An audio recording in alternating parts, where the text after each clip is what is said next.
అందరూ రెండు చేతులు తల మీద పెట్టుకొని కమల ముద్రతో నమస్కారం చేస్తూ ఓం శ్రీ చక్రవాసిన్యై నమః.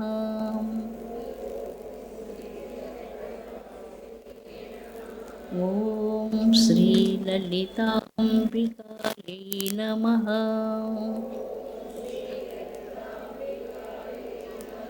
ఓం శ్రీ చక్రవాసిన్యై నమః.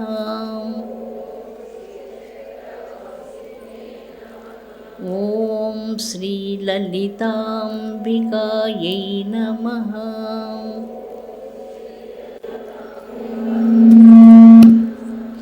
ఓం శ్రీ లలితాంబికాయై నమః.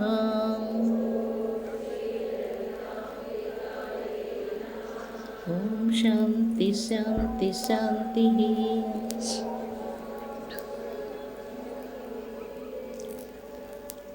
అమృతాత్మ స్వరూపులైన మీ అందరికీ అమ్మ వ్యాజ్యమైనటువంటి మాతృప్రేమను అందిస్తూ ఈ దినం ఎంత శుభదినమో మనం చెప్పలేం. మాటలతో వర్ణనాతీతమైనటువంటి ఈ పవిత్రమైనటువంటి ఈ ప్రాతకాలం ఈ దినం 1000 మంది విద్యార్థులను కలుసుకొని వాళ్ళందరిని చూడడం ఒక పెద్ద మహాపర్వదినంగా భావించాను నేను. ఆ తర్వాత ఒక బ్లైండ్ స్కూల్కి వెళ్ళాను. కొద్దిమంది విద్యార్థులు ఉంటే కూడా వాళ్ళు 100కి 98 మార్కులు తీసుకొచ్చుకుంటున్నారు, బాగా చదువుతున్నారు మామూలు స్కూల్స్కి అంతా వెళ్ళి. అది ఇంకా అద్భుతంగా అనిపించింది. ఇప్పుడు వచ్చేటప్పటికి ఇంకా అద్భుతమైనటువంటి ప్రోగ్రాము ఇది. అనంతపురం బృందావనం, ప్రేమ బృందావనం ఇది. అందువల్ల ఇంత అద్భుతంగా మీరు ఎంతసేపు కూర్చొని 5 గంటలకు వచ్చి అందరూ ఎర్రని వస్త్రాలు ధరించి సాక్షాత్తు దేవి స్వరూపాలుగా ఈ యొక్క సభాంగణంలో ఆసీనులై లలితా సహస్రనామాలని అర్చన చేసేందుకు ఆ ఖడ్గమాల స్తోత్రంతో నవావరణలో ఉన్నటువంటి ఆవరణ దేవతలందరినీ ఆవాహన చేసి 1000 నామాలతో ఈ యొక్క పవిత్రమైనటువంటి పూజ ఈరోజు చేశారు.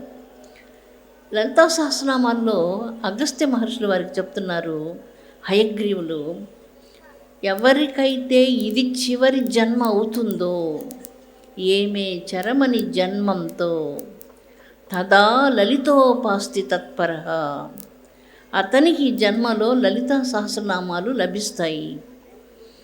ఆ లలితా సహస్రనామాన్ని జన్మలో ఒక్కసారి చేస్తే సరిపోతుందని చెప్తున్నారు.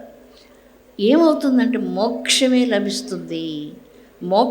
లభిస్తుందంటూ హయగ్రీవుల వారు సాక్షాత్ భగవాన్ విష్ణువు అగస్త్యులైనటువంటి ఆయన కూడా సాక్షాత్తు ఈశ్వర అంశతో జన్మించినటువంటి మహానుభావుడైనటువంటి ఋషి. ఇంత మహత్తరమైనటువంటి లలితా సహస్రనామాలని ఇప్పుడు అందరు కూర్చొని ప్రేమతో భక్తితో ఏకాగ్ర చిత్తంతో ఈ జన్మ ధన్యమైపోయింది. లలితా సహస్రనామాల పారాయణ వల్ల ఇప్పుడు ఏం జరిగింది, మన పట్టణంలో ఉన్నటువంటి హాస్పిటల్స్లో ఉన్నటువంటి అనారోగ్యవంతులకు అందరికీ చాలా ఈ పారాయణం జరుగుతున్నంతసేపు ఎంతో ఉపశమనం జరుగుతుంది. క్రైమ్ రేట్ అంత తగ్గిపోతుంది దేశంలో, ప్రపంచంలో కూడా. మీరు చూడండి, 2-3 రోజుల తర్వాత పేపర్స్లో ఏదైనా చూస్తే వెంటనే మనకు తెలుస్తుంది క్రైమ్ రేట్ తగ్గిపోతుంది. ఎక్కడైనా అన్నాభిషేకం చేస్తాం, మీరు తర్వాత చూడండి, అన్నాభిషేకం చేసిన తర్వాత ఏం జరుగుతుందంటే వెంటనే కొన్ని దేశాలకి ఉచితంగా అన్నాలు పంపించేది, బియ్యాలు పంపించడం, ఇలాంటివన్నీ జరుగుతూ ఉంటాయి. ఆ క్రైమ్ అనేటువంటిది ఎంత ఉంటుందో ఈ లలితా సహస్రనామాలు రుద్రాభిషేకం రుద్రం చదివినప్పుడు వెంటనే తగ్గిపోతుంది. 2500 మంది పుణ్య స్త్రీలు కూర్చొని లలితా సహస్రనామం పారాయణం చేస్తూ అర్చన చేయడం చిన్న విషయం కాదు ఇది. కలియుగం ఈ రోజుల్లో ఎవరికి ఇంత ఓపిక లేవు కూర్చోడానికి. మొట్టమొదటి చెప్పారు కదా బాబు, ఏం చెప్తున్నారు, కలియుగంలో నామస్మరణ మాత్రేనే జీవన్ముక్తో భవే నరహ. కేవలం భగవంతుని నామాలు మేము పలుకుతాము. పూజలు, యజ్ఞాలు, తపస్సులు, దానాలు, వ్రతాలు ఇవన్నీ చేయడం సాధ్యం కాదు. ఎందుకంటే కలియుగ మానవుని యొక్క ఆయుష్ చాలా తక్కువ. ఈ అనారోగ్యాలతో, కలతలతో, మానసికమైనటువంటి వ్యాకులత్వాలతో వీటన్నిటితో ఉన్నటువంటి మానవుడు కూర్చొని వేదకాలంలో ఋషుల్లాగా తపస్సులు, సాధనలు, అష్టాంగ యోగ పద్ధతులతో ఉన్నటువంటి పతంజలి ఋషులు చెప్పినటువంటివన్నీ సాధన చేయాలంటే కొందరికే సాధ్యమవుతుంది కాబట్టి 99 మందికి ఇది సాధ్యం కాదు. ఈరోజు మన జనాభా ఎంత ఉందంటే 9.8 బిలియన్ పీపుల్ ఉన్నారు ప్రపంచంలో. ఇంతమంది కూర్చొని లలిత సహస్రనామాలు, అసలు లలితాదేవి ఎవరో చాలామందికి భారతదేశంలోనే తెలియదు. అలాంటప్పుడు ఎవరు ఇదంతా చేయగలరు? ఎవరి భగవత్ పారాయణాలు ఇవన్నీ కూడా కాలం చాలా వేగంగా విచిత్రంగా వెళ్ళిపోతూ ఉన్నది. ఇలాంటి సమయంలో కూర్చొని ప్రేమతో భక్తితో మీరు చేసిన ఈ పూజ చాలా ధన్యమైంది. మీ సర్వాభీష్టాలు నెరవేరుతాయని నేను మీకు మాటిస్తున్నాను. ఖచ్చితంగా ఏ అభిష్టంతో మీరు ఈ పూజ ఈరోజు చేశారో ఆ అభిష్టం నెరవేరి తీరుతుంది. అందులో ఎటువంటి సందేహం లేదు. అందరికీ మంచి సంపూర్ణ ఆరోగ్యం కలగాలని, మహదైశ్వర్యంతో మీ కుటుంబాలు వర్ధిల్లాలని, మీ పిల్లలంతా విద్యా సంస్కారాలతో గొప్పవారై ఈ దేశ ప్రతిష్టను ఇనుమడింపజేసేటువంటి మహత్వపూర్ణమైనటువంటి వ్యక్తులుగా విరాజిల్లాలని, మీ కుటుంబం అంతా సుఖశాంతి సౌభాగ్యాలతో వర్ధిల్లాలని మీ కన్న తల్లిగా హృదయపూర్వకంగా మీ అందరికీ మనపూర్వకంగా దీవెనలు అందిస్తున్నాను. మన అనంతపురంలో ఎప్పుడు ఇలాంటి ఆధ్యాత్మిక కార్యక్రమాలు చాలా మంచివి జరుగుతుంటాయి. ఈరోజు జరిగినటువంటి ఈ కార్యక్రమం చాలా మహత్వపూర్ణమైనటువంటిది, చాలా అద్భుతమైనటువంటిది ఈ కార్యక్రమం. ఈరోజు చేసిన ఈ పూజ భారతదేశానికి అపూర్వ సంపదల్ని వచ్చేందుకు, భారతదేశంలో ఉన్నటువంటి అన్ని రకాలైన వైషమ్యాలు, కలతలు, కష్టాలు, సమస్యలు అన్నీ తీరిపోయి మన దేశం అంతా సౌభాగ్యంతో ఆనందంతో వర్ధిల్లాలని, ఈ పూజ అందుకు చాలా తోడ్పడుతుందని నేను మనస్ఫూర్తిగా విశ్వసిస్తున్నాను. అమృతాత్మ స్వరూపులారా, మీ అందరికీ అమ్మ సౌభాగ్యవంతులుగా ఉండాలని దీవిస్తూ, మీ కుటుంబాలంతా శాంతితో వర్ధిల్లాలని మరొకసారి దీవిస్తూ, మనందరం పదే అనేక సార్లు మళ్ళీ కలుసుకుందాం. కోటి కుంకుమార్చన కార్యక్రమం మనకు ఉన్నదొకటి. మనం అనంతపురంలోనే ఆ కోటి కుంకుమార్చన చేద్దాం. ఇప్పుడు వరకు మనకు ప్రపంచం అంతా 1000 కోట్ల లలితా సహస్రనామం పూర్తయింది. 1000 కోట్లు. మన అనంతపురానికి 1 కోటి మనం చేద్దాం. కాబట్టి మనందరం కూడా విశ్వశాంతి కోసం మనకిందులో నామాలు ఒక్క నామం చాలు, లలితాంబిక. ఆ ఒక్క నామం అన్ని అన్న సమృద్ధిని, శాంత సమృద్ధిని, ఆరోగ్య సమృద్ధిని, సౌభాగ్య సమృద్ధిని, ధన సమృద్ధిని, చివరికి మోక్షాన్ని, ఈశ్వర అనుగ్రహాన్ని, వీటన్నిటినీ ప్రాపింపజేస్తుంది. శ్రీమాత్రే నమః అంటే నీ తల్లిలాగా నిన్ను నిరంతరం లాలిస్తుంది. దీనికి ఒక చక్కని దృష్టాంతం చెప్తాను. ఒకసారి నా కుమారుడు, ఆయన బ్రాహ్మణ, ఆయన మిలిటరీలో ఉన్నారు. ఎప్పుడు పారాయణం చేసుకుంటూ ఉంటారు, భక్తిగా అమ్మవారి పూజలు అన్నీ చేస్తుంటారు. ఒకసారి ఆయనకు చాలా అనారోగ్యం కలిగింది. విపరీతమైనటువంటి డయేరియా వచ్చింది, వామిటింగ్స్ అవుతున్నాయి, కలరానా ఏంటో తెలియలేదు. డాక్టర్లు చాలా ట్రీట్మెంట్ చేస్తున్నారు, మనిషి తేలబడిపోతున్నాడు. డాక్టర్లు ఆశ వదులుకున్నారు, బ్రతకడు ఇంకా అనేసి వదిలిపెట్టేశారు. వామిటింగ్స్ అయిపోతుంది, ఆయన బాడీలో ఏం కంట్రోల్ లేదు, ఏది కంట్రోల్ లేకుండా బెడ్ అంతా పాడైపోతుంది. ఆయనకి మనం ప్రాణాలు వదిలేటప్పుడు చివరిగా మనం చెప్పే మాట ఏదై ఉంటుందో, నారాయణ అంటే నారాయణ దగ్గరికి వెళ్తావు, శివ అంటే శివుని దగ్గరికి వెళ్తావు. నువ్వు ఎవరిని స్మరిస్తావో వాళ్ళ దగ్గరికి నువ్వు వెళ్తావు. నీ చివరి మాట నాకు ఆ తోట బాగుంటే బాగుండు, మా మనవడు బాగుంటే అక్కడికే వెళ్తాం. అది ఉండకూడదు మన చివరి మాట. ఏది ఉండాలి చివరి మాట అంటే నారాయణ, భగవంతుని నామస్మరణం కావాలి. ఈయనకు ఒళ్ళు బాగలేకపోయినా కూడా, ఎందుకంటే అనన్యమైనటువంటి దేవి భక్తుడు ఆయన మీలాగా. అందువలన ఆ భక్తిలో ఓం శ్రీమాత్రే నమః, ఓం శ్రీమాత్రే నమః, ఓం శ్రీమాత్రే నమః అది మనసులోనే చేస్తున్నాడు, పెదవులతో చెప్పించలేకపోతున్నాడు. ఆయన కళ్ళు తెలియకుండా పడిపోయి ఉంటే కూడా మనసులో మంత్రం స్మరిస్తున్నాడు. తెల్లవారిన తర్వాత డాక్టర్లు అందరూ వచ్చి చూశారు. బహుశా ఈయన ఉండడు ఇంకా అనుకొని వచ్చారు.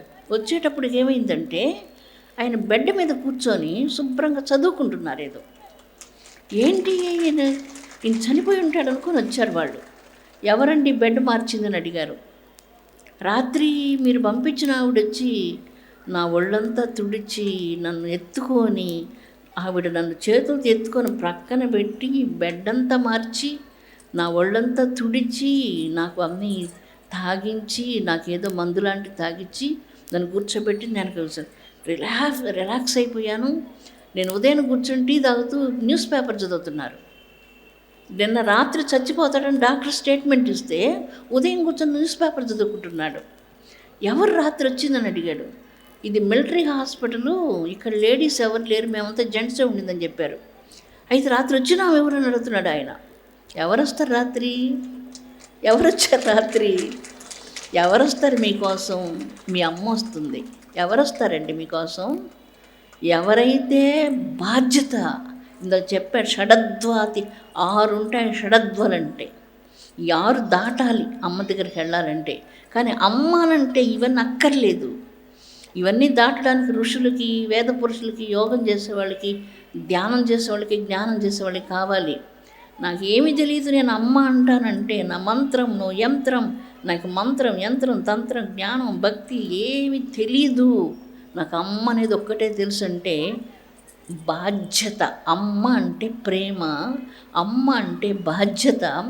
తేనె చాలా కఠినంగా ఉంటుంది, తేనె కంటే తీయగా ఉంటుంది.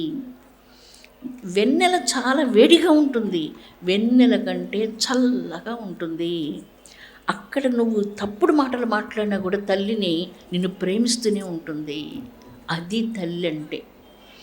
ఆ ప్రేమలో ఎటువంటి కండిషన్స్ ఉండవు, అన్కండిషన్ లవ్ అంటారు దాన్ని. అక్కడ ఒక బాధ్యత మాత్రం ఉంటుంది. అందుకని ఎవరు వచ్చారు రాత్రి? ఆయన ఎవరు ఎత్తగలరు? ఒక మిలిటరీ పెద్ద వయసులో ఉండి ఆయన ఎవరు ఎత్తగలరు పైకి? ఎవరైతే ఏనుగుల కంటే బలంగా ఉంటారో అలాంటి వాళ్ళు ఎత్తగలరు. అలాగ తల్లి ఎత్తి ఈ బెడ్ అసలు మా హాస్పిటల్లో లేదని చెప్పారు. అక్కడ లేని బెడ్డు, అక్కడ లేనటువంటి వసతి అంత చేసి ఆయన పరిశుభ్రంగా తుడిచి, ఆయన వామిటింగ్స్ అన్నీ క్లీన్ చేసి, ఆయన ఆరోగ్యం బాగు చేసి, ఉదయం లేచి కూర్చొని టీ తాగుతూ న్యూస్ చదివేంత స్థితి తీసుకొచ్చేసింది. శ్రీ మాత్రే నమః నామం. ఇది లలితా సహస్రనామం. అమృతాత్మ స్వరూపులారా, ఇంతకంటే ఎక్కువ మాట్లాడడం అవసరం లేదు. అమ్మ అనుకుంటే చాలు. మీరు ఏ పని చేస్తున్నా ఈ రాగద్వేషాదులన్నీ మనం వదిలిపెట్టి దీంట్లో లలితా సహస్రం మేము చదువుతారు. మదనాశిని, క్రోధనాశిని, లోభనాశిని, మోహనాశిని, నాశిని, దాయిని, దాయిని, జ్ఞానదాయిని, భక్తిదాయిని. దాయినిస్తుంది, నాశిని ఇవన్నీ తొలగిస్తుంది, ప్రేమనిస్తుంది, ప్రేమరూప, ప్రియంకరి. ప్రియమైనటువంటిది నీకు ఏ వస్తువు ఈ ప్రపంచంలో అంటే అమ్మ తప్ప ఎవరుంటారు ప్రియంగా? చిన్నప్పుడు బిడ్డకి ఎవరు ప్రియమైనటువంటి వస్తువు? అమ్మ ఒక్కటే.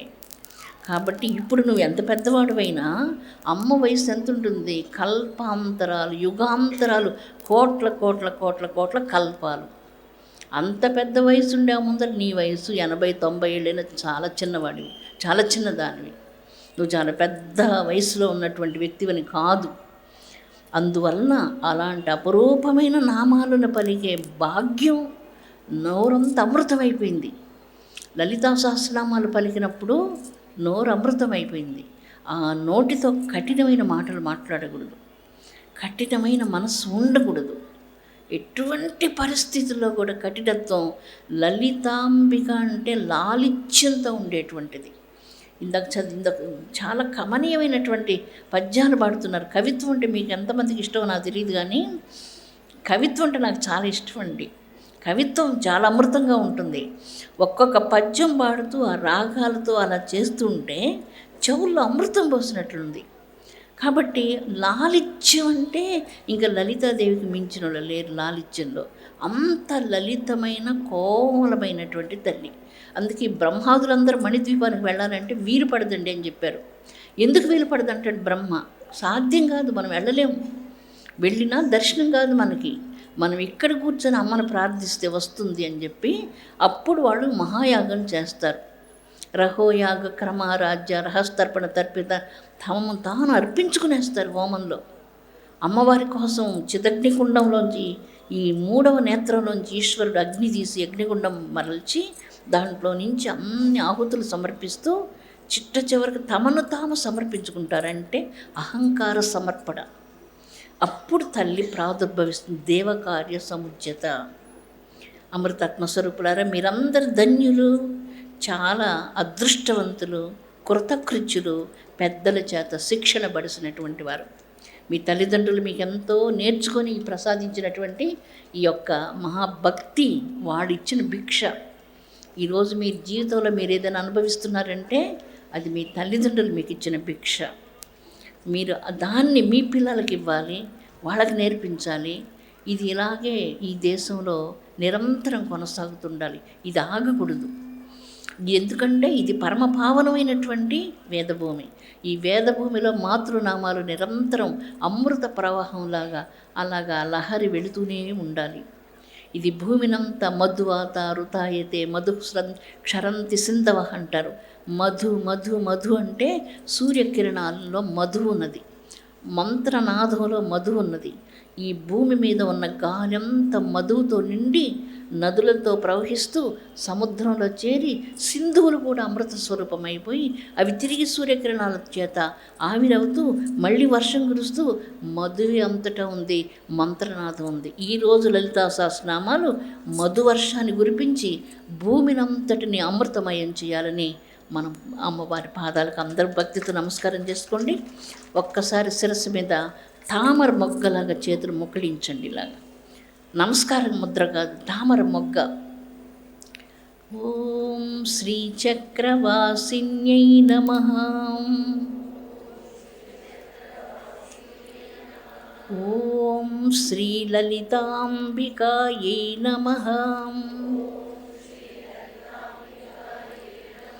ఓం శ్రీ చక్రవాసిన్యై నమః. ఓం శ్రీ లలితాంబికాయై నమః. ఓం శాంతి శాంతి శాంతి. Thanks for watching. Please comment, like, share and subscribe our channel.